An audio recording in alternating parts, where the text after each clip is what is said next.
Les recuerdo un poquito lo que vimos en mi primera sesión, hablando de los requisitos de los pastores. Y muchas veces pastores como que no toman la responsabilidad por sus acciones, ¿no? Escuchas mucho. Aun cuando alguien se descalifica, como que mi esposa me descalificó porque ella cometió adulterio. Mis hijos me descalificaron porque ellos son rebeldes. No, tú te descalificaste a ti mismo por no cuidar a tu casa, por no gobernar bien a tu casa. Entonces no echemos la culpa a otros, nosotros somos los responsables de buscar la santidad, buscar al Señor. También platicando con algunos de ustedes entre las sesiones, hablamos un poquito de lo que significa que un pastor puede luchar con ciertas cosas, que luchas con el orgullo. Pero el que lucha con el adulterio queda descalificado. O sea, ¿Dios le perdona? Sí, gracias a Dios. Pero los pecados que Pablo enlista aquí, muchos son muy objetivos. Si estás luchando con esas cosas, no es de que pierdes tu salvación, pero debes de salir del ministerio para trabajar en esas áreas. Muchas veces estamos tan concentrados en el ministerio que nos olvidamos de lo prioritario. Si tú sacrificas tu tiempo de oración, por ejemplo, para ministrar a otros, te estás descalificando, ¿no? Estás más enamorado del ministerio que enamorado de Cristo. Y si es hoy o mañana, te vas a descalificar. Así que tenemos que luchar mucho en esta área. Y en particular en la sección que sigue, quisiera mostrarles de que existe una tendencia, existe un impulso hacia el mundo. O sea, no es de que si tú entras bien en el ministerio, que ahí tranquilo vas a estar bien el resto de tu vida. No. La gente te está invitando a descalificarte. La gente quiere escuchar otras enseñanzas. Recuerden ese pasaje allí en Timoteo, que Pablo nos advierte de que en los últimos tiempos, en nuestros tiempos, la gente teniendo comezón de oír, se amontonarán maestros conformes a sus propias concupiscencias. Y vemos allí de que los dos son responsables, los falsos maestros por enseñar tonterías, pero también la gente que quiere escucharlas, ¿no? Entonces, si tú estás predicando fielmente la palabra de Dios, no es de que la gente siempre va a estar contenta. La gente te va a pedir otras cosas.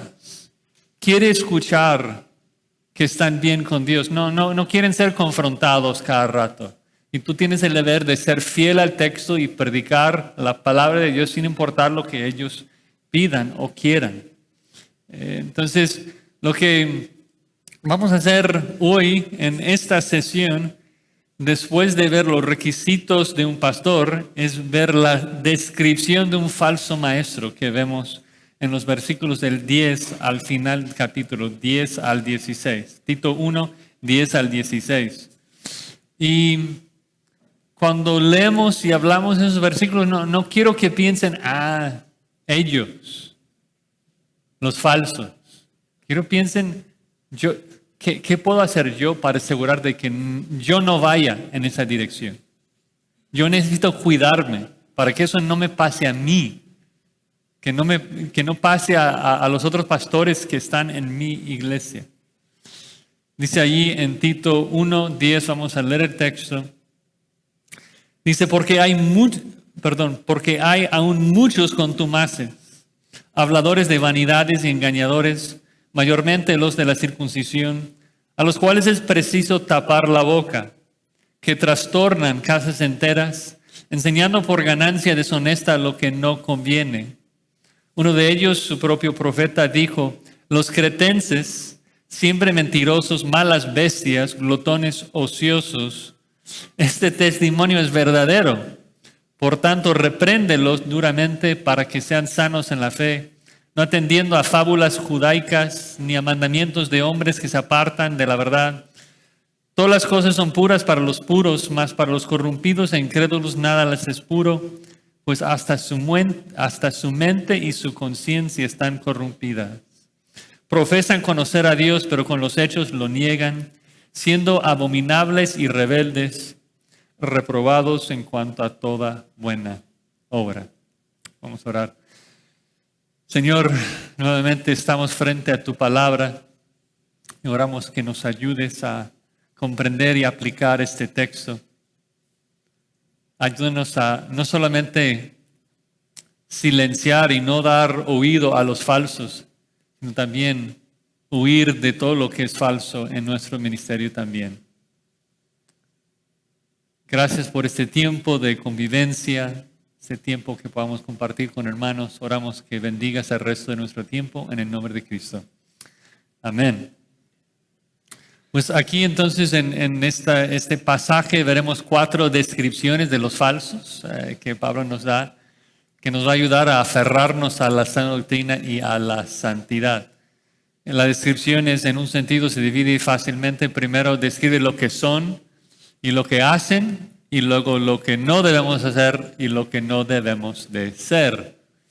Primero describe lo que son los falsos maestros. Noten ahí en el versículo 10 que dice, porque hay aún muchos contumaces.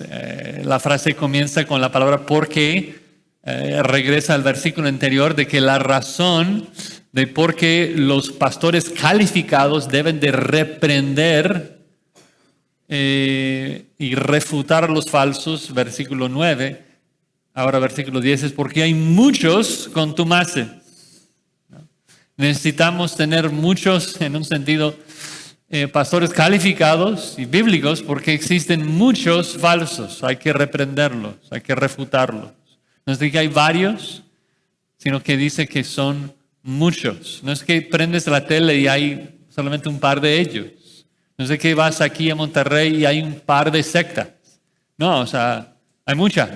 Hay muchos falsos. Y nosotros tenemos que enseñar la verdad y refutar lo que es falso precisamente para ayudar a los hermanos a rechazar eso. Y Pablo describe estos falsos con varias palabras aquí. Primero, que son contumaces, habladores de vanidades y engañadores. Contumaz en este contexto significa rebeldía. Se trata de alguien que no está sujeto. De hecho, es la misma palabra que usa para describir los hijos rebeldes de un pastor descalificado. Aquí no son los hijos del pastor que son rebeldes, el mismo pastor que es rebelde a la palabra de Dios. No se sujeta a Dios. Entonces estos hombres en cuanto a su carácter no califican para ser pastores. En un sentido moral no califican, no obedecen a la palabra de Dios. En vez de ser, como vimos la vez pasada, irreprensibles, sobrios, justos, santos, esos son rebeldes. Y nuevamente a lo mejor surge la duda, ¿por qué es que alguien que profesa ser cristiano, por qué iría a una iglesia donde existe un pastor rebelde, un pastor que no es justo? Y yo creo que la respuesta que domina a las iglesias falsas es porque si preguntas a uno de esos que van ahí, ¿qué es lo que buscas en un pastor?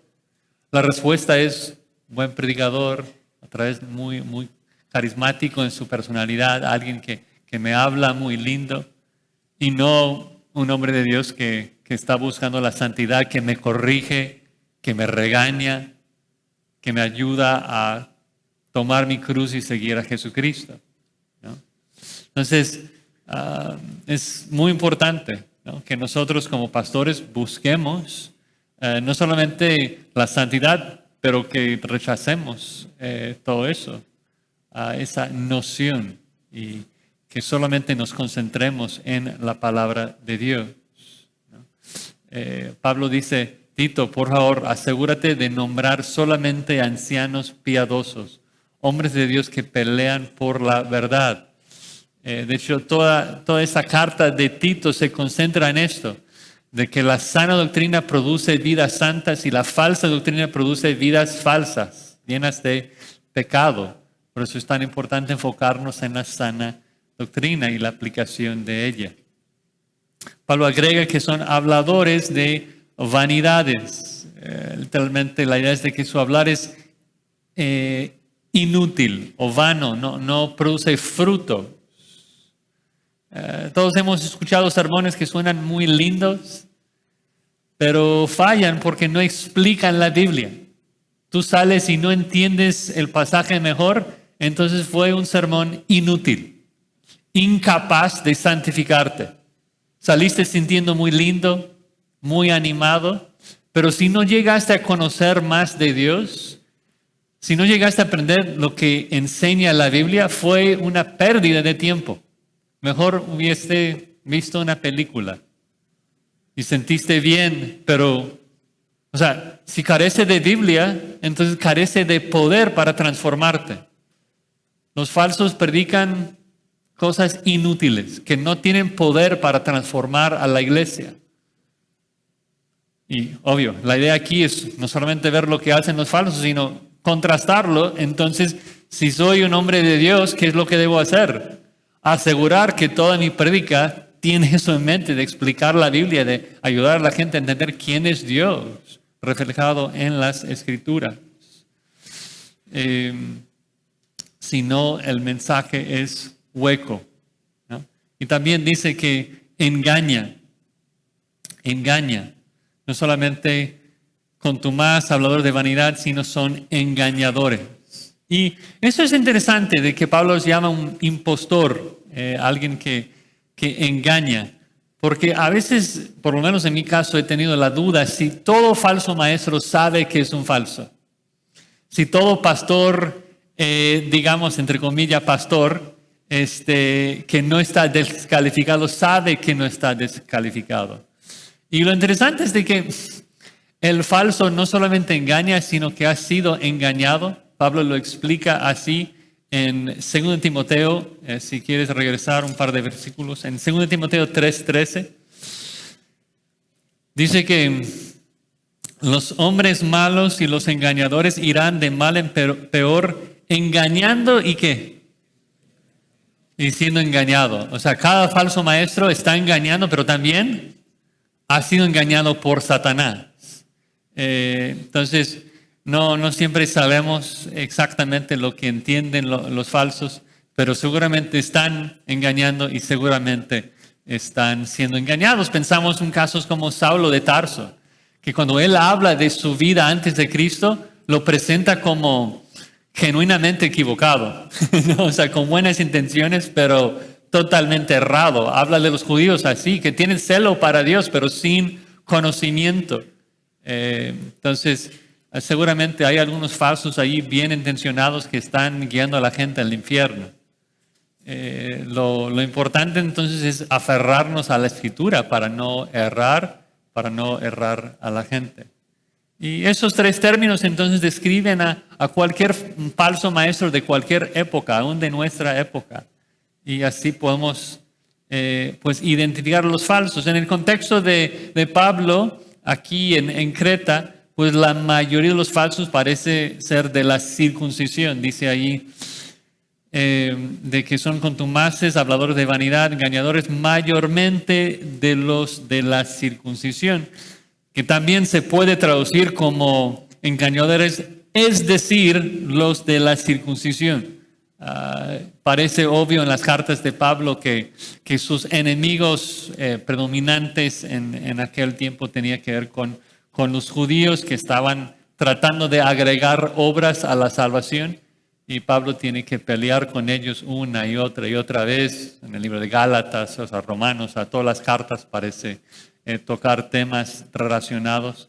Y es interesante que aún en nuestros tiempos está creciendo mucho entre ciertos grupos, raíces hebreas, el deseo de regresar a la cultura judía y ver cosas.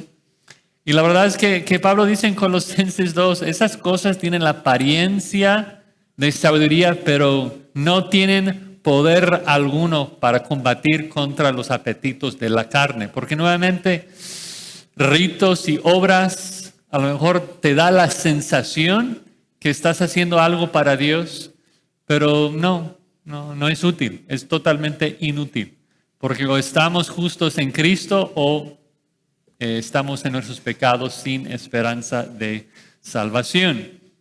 En el momento que agregamos una sola obra, un solo rito a la salvación, ya estamos sin esperanza.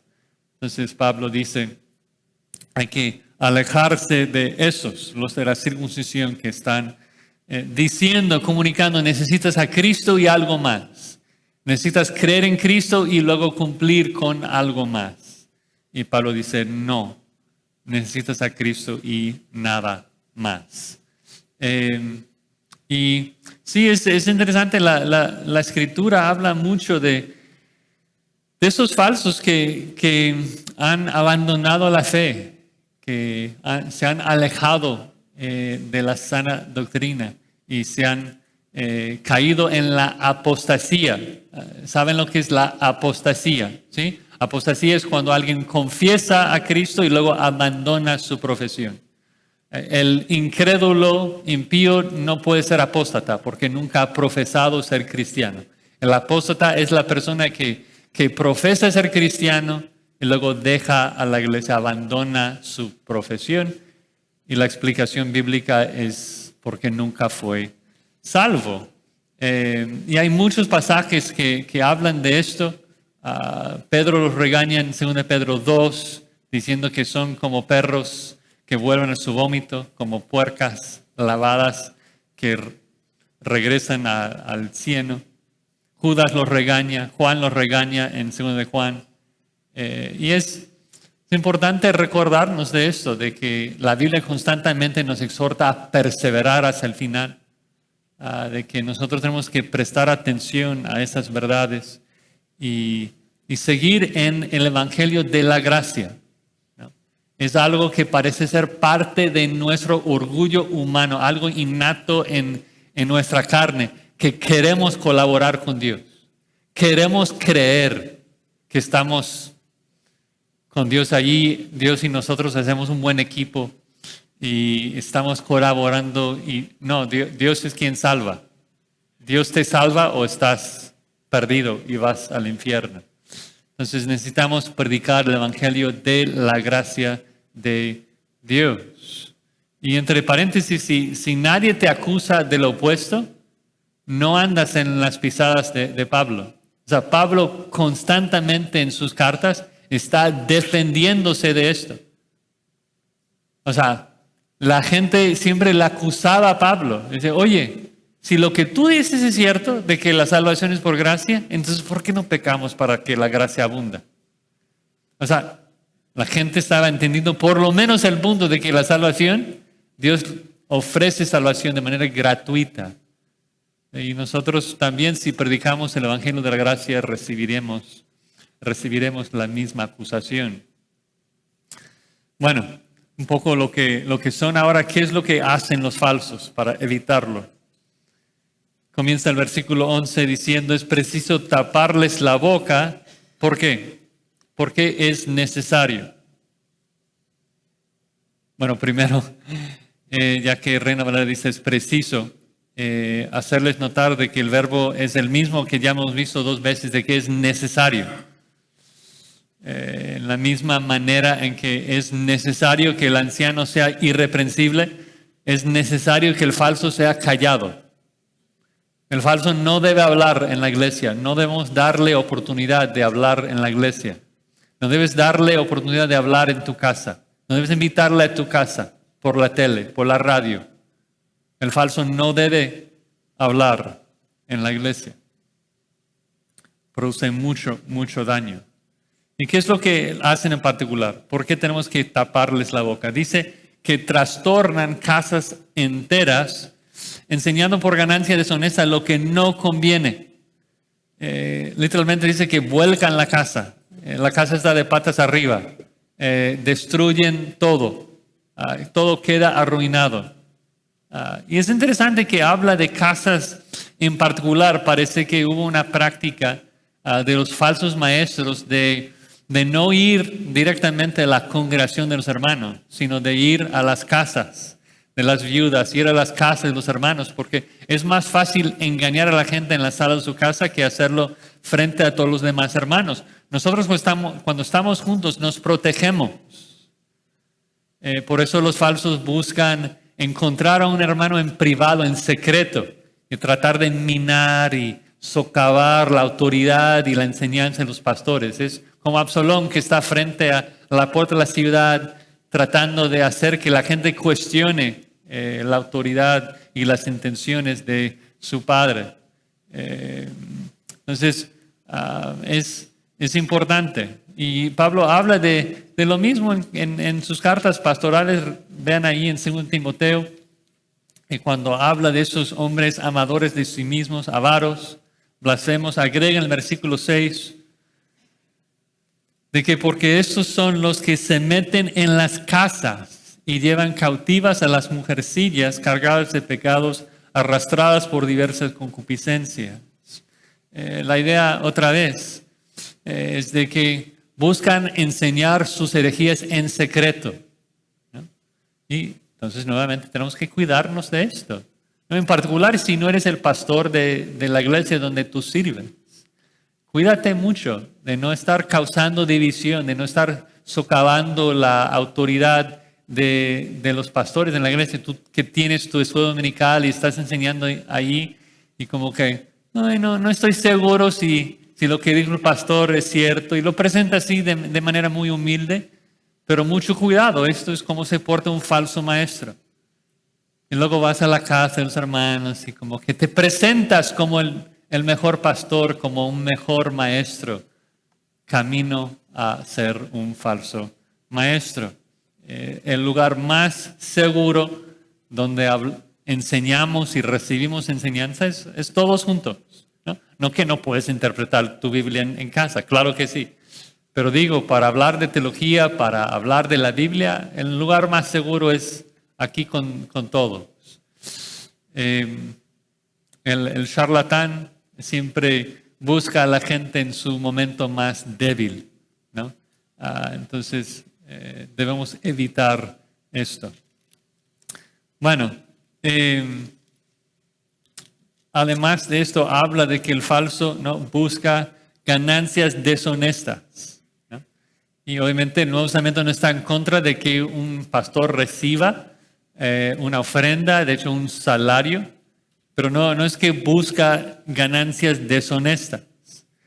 Nosotros todo lo que hacemos, todo lo que invertimos en trabajo, debe ser para el bienestar de la iglesia, para servir a los hermanos y no para ganar dinero, ¿no? Bueno, hablando de esto, de que hay falsos que están arruinando casas, en un sentido Pablo luego en los 12 en el 12:13 nos dice que en un sentido esto era de esperarse de los cretenses. Es muy fuerte lo que dice, vean ahí versículo 12. Uno de ellos, su propio profeta, dijo: los cretenses, siempre mentirosos, malas bestias, glotones, ociosos. Y lees esto y a lo mejor dices, oye, que Pablo luego lo va a suavizar. Y dices, bueno, un poco exagerado, pero tiene sentido lo que dijo el profeta. No, dice ahí en el versículo 13, este testimonio es verdadero. Y tiene que decirlo porque obviamente fue un profeta secular que lo dijo. Los comentaristas dicen que probablemente es una cita de Epiménides. No lo conozco, pero por ahí supuestamente escribió esto 6 siglos antes de Cristo. Pero sí, Pablo, en vez de como que causar dudas si realmente fue una explicación correcta, dice, esto es cierto, así son. Y de hecho podremos aplicarlo a cualquier ciudad, ¿no? O sea, somos glotones, somos malas bestias, así es la naturaleza humana, o sea, así somos todos. Y por eso dice, repréndelos duramente para que sean sanos en la fe. Sanos en la fe es la idea de que si siguen en su camino, pues van a seguir haciendo lo mismo. Y es necesario reprenderlos. es necesario exhortarlos. De hecho, es el punto que sigue, es de lo que no debemos hacer en comparación a los falsos maestros. Y el punto es que no debemos permitir que el falso hable en la iglesia. Ya lo mencioné, pero Pablo lo enfatiza una vez más, de que es necesario reprenderlos, es necesario taparles la boca, ¿no? Poner en evidencia de que están mal, ¿no? Y de hecho, Pablo más tarde, en el capítulo 3 de Tito, habla precisamente de que cuando hay un falso maestro enseñando herejía, hay que lidiar con él de manera muy severa y de manera muy rápida. No dejar correr el tiempo. A lo mejor con un hermano que está batallando con un pecado y le estamos exhortando y llevando el proceso de Mateo 18, a lo mejor podría durar meses antes de sacarle fuera de la congregación. Pero cuando se trata de alguien que está enseñando gangrena, que está contaminando a la iglesia, Pablo da la idea de que hay que sacarle rápido. Vean Tito 3:10. Dice, al hombre que cause divisiones, después de una y otra amonestación, deséchalo, sabiendo que el tal se ha pervertido y peca y está condenado por su propio juicio. Ahora, Pablo entiende el proceso de Mateo 18, lo está siguiendo, simplemente está hablando de la necesidad de ponerlo en práctica rápido, ¿no? De que cuando se trata de un maestro que está enseñando herejía, pues hay que llevar los pasos de manera rápida y luego exhortarlo en frente de todos. De hecho, nuevamente, si regresamos a 1 Timoteo capítulo 5, explica básicamente la misma idea de que cuando se trata de un maestro, cuando se trata de un anciano, se aplica Mateo 18, los 4 pasos, pero de manera tal vez más rápida. Vean ahí 1 Timoteo 5:19. Dice, contra un anciano no admitas acusación sino con 2 o 3 testigos. Es decir, de que una persona va, exhorta a un anciano y no se arrepiente. Si esa persona va a los ancianos a acusar al otro anciano, los ancianos dicen, no, o sea, no hay manera de corroborar eso. No, primero necesitas llegar al segundo paso, de tener 2 o 3 testigos. Luego puedes venir acá a exhortarle, a hacernos ver su pecado. Pero cuando esto pasa, dice versículo 20, a los que persisten pecar, repréndelos delante de todos para que los demás también teman. Es decir, con el anciano, o sea, primer paso, exhortar a solas. Segundo paso, los 3 testigos. Tercer paso, frente a los demás ancianos de la iglesia. Si no se arrepiente, lo reprendes en frente de todos y lo sacas, así como Mateo explica. Pero el punto es eso, de sacarlos, de evitar los falsos. Muchas exhortaciones en las cartas pastorales de mandar que no enseñen diferente doctrina. 1 Timoteo 1:3, 2 Timoteo 3:5, evita los falsos. Romanos 16:17, os ruego, hermanos, que os fijéis en los que causan divisiones y tropiezos contra la doctrina y que os apartéis de ellos. Según Tesalonicenses 3:6, os ordenamos, hermanos, en el nombre de nuestro Señor Jesucristo, que os apartéis de todo hermano que ande desordenadamente y no según la enseñanza que recibiste de nosotros. La idea otra vez es no darles plataforma, no darles la oportunidad de enseñar falsedad. Los únicos que tienen derecho de enseñar en la iglesia son los que enseñan este libro. Los únicos. Porque el pastor no tiene ninguna autoridad fuera de este libro. No es de que yo puedo venir aquí y decirles lo que pienso que deben hacer, con quién casar o sea, cosas fuera de este libro. La única autoridad que tengo como pastor es este libro, lo que Dios dice. Es una autoridad delegada. El portavoz no tiene su propia autoridad, simplemente transmite el mensaje divino. Y sí, cuando comunicamos el mensaje de Dios, lo comunicamos con toda autoridad, sacamos fuera a cualquiera que no lo hagan. Pero luego muy, muy lindo, interesante, en la misma forma en que Jesucristo en Mateo 18 nos explica que la razón, el propósito de la disciplina eclesiástica, la razón que vas y exhortas a uno es para su restauración, porque buscas restaurar a tu hermano. Pablo dice lo mismo. Hay que reprenderlos, ¿por qué? ¿Para que vayan al infierno? ¿Hay que sacarlos, por qué? ¿Para que se vayan al infierno? No, ¿qué dice? ¿Para qué? Para que sean sanos en la fe. Hay esperanza, aún para el falso, aún para que él esté predicando cosas erróneas. Hay que reprenderlos, exhortarles para que se arrepienta y para que sea sano en la fe.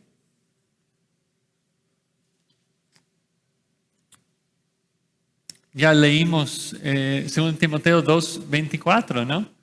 De que hay que corregir a los que se oponen para que ellos se arrepientan y escapen del lazo del diablo. Eso es lo que buscamos, que sean sanos en su fe, sanos en la fe que una vez ha sido dado a los santos.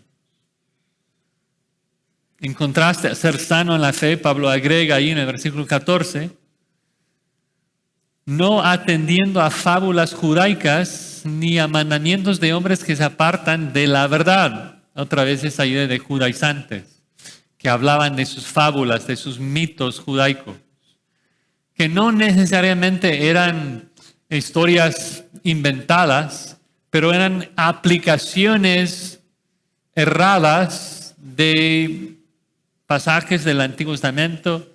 Las enseñanzas de los rabinos acerca del Antiguo Testamento a veces sacan cualquier cosa, ideas alegóricas de allí. Y Pablo dice, esto no vale, no edifica, no tiene provecho. Más tarde en Tito 3:9 dice, evita las cuestiones necias, las genealogías, las contenciones, las discusiones acerca de la ley. Obviamente no se trata de interpretar correctamente la ley, esto edifica, esto es útil. Se trata de discutir cosas que son implícitas tal vez, o cuestiones de motivos. Los judíos se discutían mucho sobre la numerología, la gematría, que ciertas letras hebreas representaban ciertos conceptos y simbología. Y Pablo dice, nada de esto edifica. Lo que edifica es interpretar la idea original del autor y luego aplicarlo a la vida de los hermanos. Debemos invertir tiempo, esfuerzos en esto y solamente en esto, ¿no? A veces cuando un pastor como que inventa una aplicación que a veces son muy, ¿cómo ponerlo? Como son muy creativos, ¿no? En sus aplicaciones. A veces en el laboratorio de predicación con los seminaristas les digo, no, es que a lo mejor no vas a entender lo que les voy a decir, pero el sermón fue demasiado creativo. Y es como, bueno, soy muy creativo. No, en la escuela, tal vez en la primaria es bueno ser creativo, pero en el púlpito no es bueno ser creativo. Lo que quiero hacer es extraer lo que dice el texto y no meterle algo más. Simplemente decir, exponer lo que dice. Porque sí, a veces esas aplicaciones suenan muy sofisticados, pero nuevamente el misticismo no santifica. No santifica para nada. Lo que santifica es el entendimiento correcto de las Escrituras, ¿no? Si no puedes decir, mira lo que dice en el texto, después de cada afirmación que haces desde el púlpito, mejor bórralo. Mejor edita esa sección. Porque todo lo que digo, debo tener la capacidad de decir, mira, estoy diciéndoles esto, ¿por qué? Porque allí mismo, en el versículo 14, es lo que dicen, que fábulas, que mandamientos de hombres nos apartan la verdad. Lo único que nos acerca a la verdad es leer la Escritura e interpretarla correctamente. Como pastores, debemos tener la práctica de constantemente decir a la gente, vean el versículo 12, vean lo que dice allí, mitad del versículo 14, vean el verso 8, Porque los hermanos necesitan ver que yo no estoy inventando eso. Yo no quiero que tomen lo que les estoy diciendo como fábulas, como mitos, como inventos de hombre. Eso no tiene autoridad y eso no puede cambiar. Entonces, si tú quieres tener un ministerio totalmente distinto al falso, tú tienes que arraigar todo lo que dices en el texto bíblico. El falso dice, créeme por la visión que tuve. Créeme porque soy pastor. El pastor bíblico, el pastor calificado es el que anima a los hermanos a ser como los hermanos de Berea. Verifica lo que estoy diciendo. Ven ahí sus Biblias. ¿Qué es lo que dice Dios? Muy, muy importante. Hay un pasaje muy fuerte que habla de esto en 1 de Juan capítulo 2. Si me pueden acompañar rápidamente, donde él también habla de los falsos. Y observen lo que dice en 1 Juan 2, 26. Para darnos el contexto, dice: os he escrito esto sobre los que os engañan. Es decir, que estamos hablando de falsos maestros. Luego dice esto: pero la unción que vosotros recibisteis de él permanece en vosotros, y no tenéis necesidad de que nadie os enseñe, así como la unción misma os enseña todas las cosas. Ahora, obviamente Juan no está en contra de cualquier maestro, él está enseñándonos, él es maestro. Él dice en Efesios 4 que Dios ha regalado maestros a la iglesia.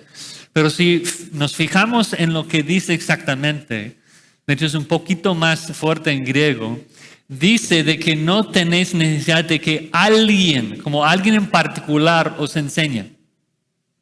Y la idea es de que el falso, ¿qué es lo que dice? El falso dice a la gente que ustedes me necesitan para conocer a Dios. Necesitan mis visiones, necesitan mi conocimiento.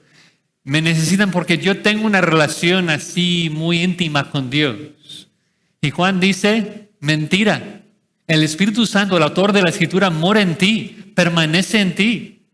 Si eres cristiano y tienes el Espíritu Santo morando en ti, tienes todo lo que necesitas para interpretar la Biblia. Obviamente maestros podrían ayudar. Pero el maestro que se presenta como indispensable, el maestro que dice a su gente, ustedes me necesitan a mí en particular, el conocimiento que yo tengo, Juan, Pablo, dice, huye de él, porque no existe tal persona. La única persona que necesitamos es Dios, su Espíritu que mora en nosotros, ¿no? Pablo nuevamente en Colosenses 2, o sea, estáis completos en Cristo. No necesitas un segundo bautismo si el primero fue suficiente. No necesitas una segunda unción. Tienes todo lo que necesitas para batallar contra tu carne, ¿no? Bueno, sigue ahí la última frase que los falsos enseñan mandamientos de hombres. Nuevamente, un mandamiento de hombre no puede santificar, solamente el mandamiento de Dios. Jesucristo allí en Mateo 15, ese pasaje clásico que habla contra el legalismo, de que los judíos enseñaban mandamientos de hombres como si fuesen mandamientos de Dios. Jesucristo que ese tipo de moralismo no santifica. Mucho cuidado con eso, hermano. Es a veces mucho más fácil como un pastor, con la intención de cuidar a la gente, agregar leyes a la Escritura. ¿Sabes qué? Sé que la Biblia solamente dice esto, pero más vale ser como prevenidos, más vale ser cautelosos. Y entonces tampoco hagas esto. En el momento que tú haces esto, estás portándose como un falso maestro. Que piensa que esos mandamientos de hombres nos pueden beneficiar. Pero esos mandamientos lo único que hacen, según el texto, es apartarnos de Dios. Porque este es el libro que nos acerca a Dios. ¿Te crees más sabio que Dios? ¿Tú sabes una mejor forma de vivir la vida cristiana? O sea, Dios nos ha revelado el camino correcto aquí. cualquier cosa que tú agregues a la escritura solamente le quita, le roba de su poder. ¿No? La Biblia es perfecta tal cual fue escrita. Bueno, último punto. Versículo 15. Lo que no debemos ser. Dice en versículo 15, todas las cosas son puras para los puros, mas para los corrompidos e incrédulos nada les es puro, pues hasta su mente y su conciencia están corrompidas. O sea, leyes, circuncisión, prohibir matrimonios, hablando de los judaizantes, ¿no? Esas cosas externas que supuestamente ayudaba al adorador, no les ayudaba. Y es muy peligroso esto. A veces no lo vemos como tan diabólico. Simplemente, no comer tocino, está bien. Tocino ni siquiera es tan saludable. Ustedes aquí a lo mejor dirán, si me vas a quitar mi taco de trompo es otra cosa, ¿no? Pero sí, a lo mejor suena como no tan importante. Pero vean rápidamente 1 Timoteo 4. Para que vean tan importante es no meter nada a la escritura, no agregarle nada, no quitarle nada. Dice 1 Timoteo capítulo 4. Que el Espíritu dice claramente que en los postreros tiempos algunos apostatarán de la fe, escuchando a espíritus engañadores y a doctrinas de demonios que por la hipocresía de mentirosos, que teniendo cauterizada la conciencia, y paran ahí. Sé que pueden seguir leyendo. Pero, visualiza la escena que está pintando. Los últimos tiempos, los peores tiempos. Estamos hablando de demonios, de espíritus engañadores. Estamos hablando de doctrinas de demonios, de hipocresía, de gente mentirosa. Y si tú tienes que describir cómo sería lo más feo en los últimos tiempos, enseñanzas de demonios, enseñanzas de hombres paganos, ¿cómo lo describirías? A lo mejor estás pensando en pentagramos y velas y adoración a los demonios y películas de horror, igual, son errores también, todas ellas. Pero mira lo que dice Pablo, que lo más diabólico, lo más satánico, prohibirán casarse y mandarán abstenerse de alimentos que Dios creó para que con acción de gracias participasen de ellos los creyentes. Lo más diabólico es meter una obrita. No muchos cristianos van a ser seducidos a adorar a Satanás de manera directa. Lo más diabólico es hacer un cambiecito al evangelio. Agregarle un poco. No sé qué. El bautismo sí se requiere para la salvación. Sí se presenta así. Siempre el cristiano es un cristiano bautizado. Entonces no puede ser salvo sin bautizarse. ¿Cómo que suena? No. Crees en el Señor Jesús y serás salvo. La salvación no depende de nuestras obras. No depende de nuestros méritos. Si nosotros tenemos que ganar la salvación, estamos todos perdidos. Si tú tienes que colaborar en tu salvación, estás perdido. No tienes esperanza. Entonces Pablo dice, los falsos son los que le meten algo, un mandamiento de hombre, algo que tienes que hacer. El falso es el que dice, si tú oras y pides perdón a Dios y luego como que tú mismo vas a restaurar tu relación con Dios, con tus obras, con tus ofrendas, lo que sea. En el momento que agregas una cosa, ya estás dentro de la categoría de un falso maestro, según Pablo. Es muy, muy importante no meter nada de esto. Y interesante cómo describe esos falsos, que todas las cosas para los puros son puras, mas para los corrompidos e incrédulos nada les es puro, pues hacia su mente y su conciencia están corrompidas. El punto es muy similar a lo que Jesucristo enseñó en Mateo 15, de que, un alimento, no puede impurificar a un hombre. La idea es de que si es un falso maestro que está enseñando algo, todo lo que enseña va a ser falso. Que va a corromper todo. Ponte que hay un puerco allí en el lodo exhortando a los otros animales a vivir en pureza. Es como que no. En el momento que se les acerca para compartirles esto, simplemente les va a manchar. Entonces Pablo dice, hay que evitarlos. Completamente, pues, alejarnos de ellos. A veces tenemos la tendencia de como querer interactuar con ellos y probar que son falsos. Y cuidado con eso. Salomón nos dice en Proverbios 26, cuidado con la forma que respondes al necio, ¿no? Porque si estás ahí dialogando con el necio, te vas a quedar tan necio como él, ¿no? Entonces, mucho cuidado. De que si nuestro corazón está corrompido, todo lo que decimos, todo lo que tocamos será contaminado. Salomón nos dice también que aún el sacrificio del impío es abominable a Jehová. El que aparte su oído para no oír la ley, aún su oración es abominable. El inmundo no puede hacer nada puro. Entonces, solamente Cristo puede purificarnos de adentro, solamente por su evangelio de la gracia. Entonces, tenemos que concentrarnos en eso, en el verdadero evangelio. Es el deber de un pastor calificado, es de que predica a Cristo crucificado. No se distrae por otros temas que no pueden santificar. Se concentra en el mensaje de la Escritura. Se concentra en explicar lo que dice la Biblia. De que el eterno Hijo de Dios vino a este mundo.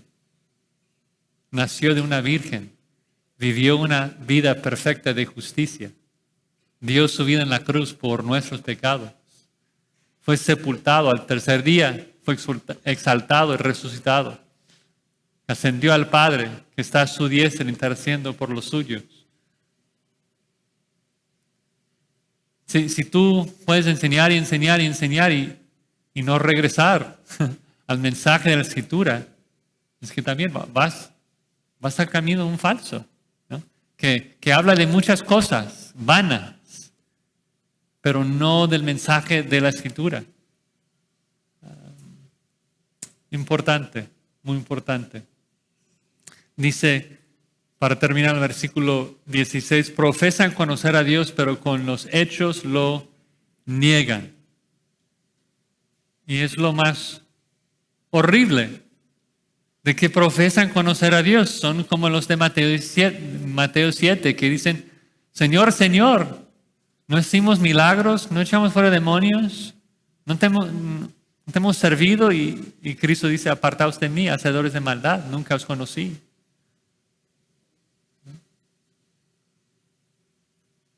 Pero en Juan 2:4, el que dice yo le conozco y no guarda sus mandamientos, de tal es mentiroso, la verdad no está en él. Y dices, oye Josías, ¿cómo puedes juzgar? ¿Cómo puedes decir que Cash Luna es un falso? Bueno, mira, es que es lo que la Escritura dice. Yo no estoy juzgando mal, estoy juzgando con un buen juicio, con lo que dice la Escritura. La Escritura define quién es un falso. Si no llamas a Cash Luna un falso, estás en error. Tenemos ese deber de reconocer a los que son falsos y evitarlos.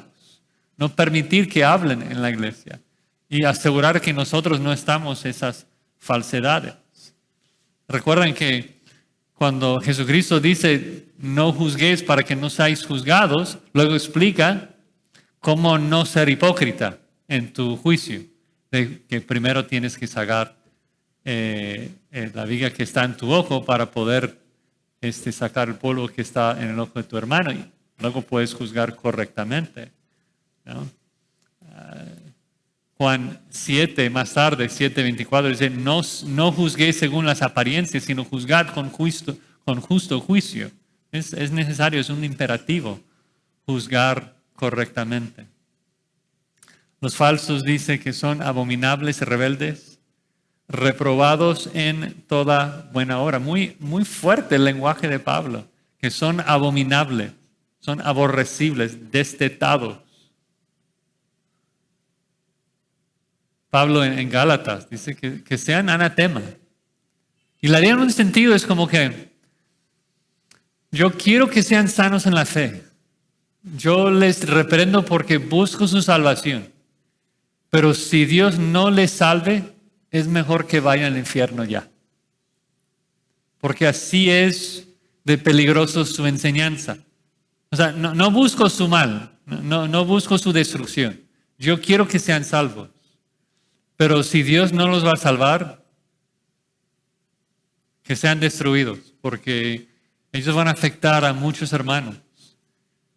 Ellos van a dañar a las visitas, a los que han venido a la iglesia y todavía tal vez no han llegado a Cristo.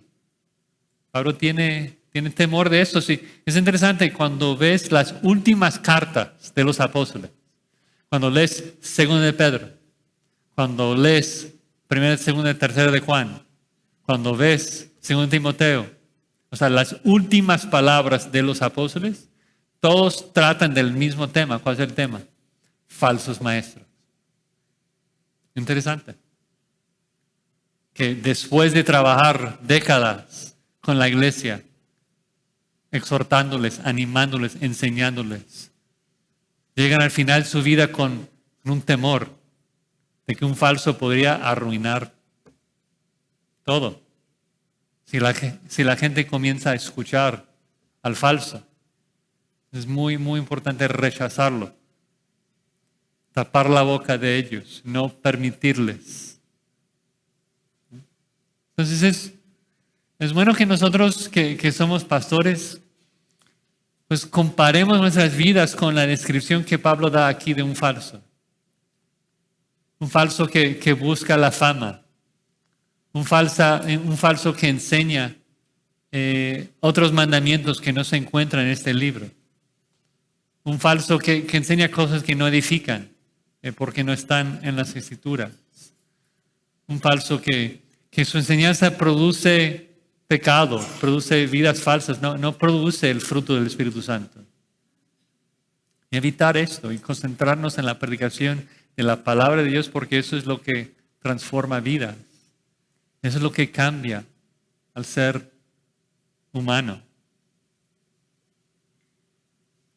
Nosotros tenemos que buscar esto, buscar predicar la palabra, predicar la sana doctrina y vivir vidas santas. Básicamente, es simple. Son esas dos categorías, ¿no? ¿Qué es lo que es un pastor y qué es lo que hace? Lo que es un hombre de Dios que busca vivir en santidad. ¿Y qué es lo que hace? Predica la palabra. ¿Qué es un falso? Un falso es uno que anda en pecado y que predica cosas que no se encuentran en este libro. Entonces, yo les animo, los exhorto, ¿no? A ser, si eres un pastor, ser ese hombre que busca vivir en santidad y busca predicar la verdad de la Escritura. Y si eres un cristiano y a lo mejor perteneces a una iglesia donde el pastor no es un pastor calificado, entonces no tienes pastor. No es iglesia. Si no hay pastores calificados, no califica tampoco para ser iglesia. Hay que estar en un lugar donde estás siendo exhortado y edificado por una pluralidad de hombres calificados que te van a enseñar la Escritura. Amén. Vamos a orar.